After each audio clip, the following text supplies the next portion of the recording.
Good evening, folks, and a hearty welcome to our drive-in theater.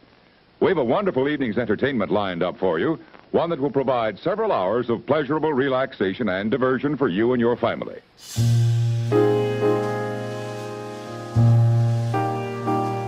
The drive-in theater is a magical place.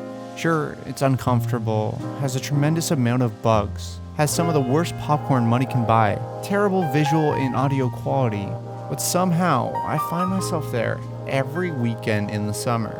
It's my preferred date location, and it has some of the fondest childhood memories and has a special place in my heart. Yes, I do have a history with the drive-in theater, but I believe it's magical beyond just my memories. First, there's a movie magic that remains intact at the drive-in theater that's lost by normal theaters today. Whether it's due to the lack of money or the refusal to make renovations, these drive-in theaters generally stay the same way, back when they were conceived and when they were built. Depending on the theater, that classic 50s to 80s styles interior feels like an ode to classic Hollywood when times were simpler. And I love that they still play that classic intermission countdown, and they don't try and revamp it for a new generation. Everyone loves that dancing hot dog. There's something nostalgic about it, classic about it, and wholesome. These places don't feel like a corporation. They feel like mom and pop shops, and they aren't afraid to show their traditions. But on top of the physical space, it's unlike any other movie experience you can have. You have a choice. Bundle up inside your car, grab lawn chairs and sit outside, or maybe even grab a blanket and have a picnic-style experience. Or open the hatch of that SUV and turn your car into a tent. There's no wrong way. But on top of that, it's one of the few movie experiences that is social. If you watch a movie in a normal theater, you sit largely in silence. A brief whisper is strongly discouraged, and although you are experiencing this movie with possibly hundreds of others, you sit alone in the dark, in your seat, and you try not to be disrupted by those other 100 people.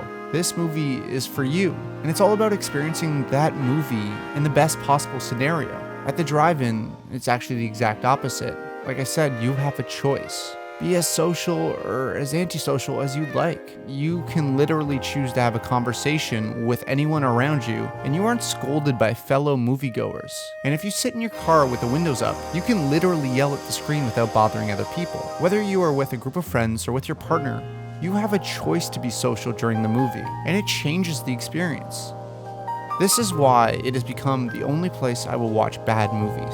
Bad movies are zero fun in the theater. It becomes painful to watch. I have walked out of terrible movies in the theater time and time again, but in the drive-in theater, not once. The whole point of a bad movie is laughing at the ridiculousness or commenting on what's happening. The social surrounding and the context of the drive-in improves the experience of these movies. Same goes for popcorn movies. We talk and laugh at the bad dialogue, but when the action gets big, we watch along.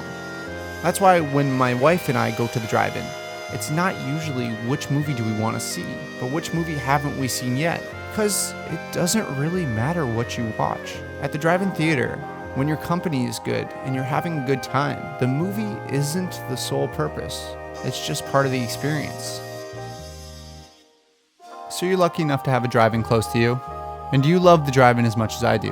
Let me know in the comments below. As always, thank you so much for watching. Thanks to my patrons, Adam Gray, Jeremy Jacobs, Jenny Edwards, Jeremy Robson, Gabe Marchand, Trevor Cowan, Gunnar Legland, Colleen West, Gerard Galifa, Estet Hamzaj, Marco Perry, and Roland. Thank you so much for your support, guys. As always, thank you for watching. Please subscribe, and I'll see you in the next video.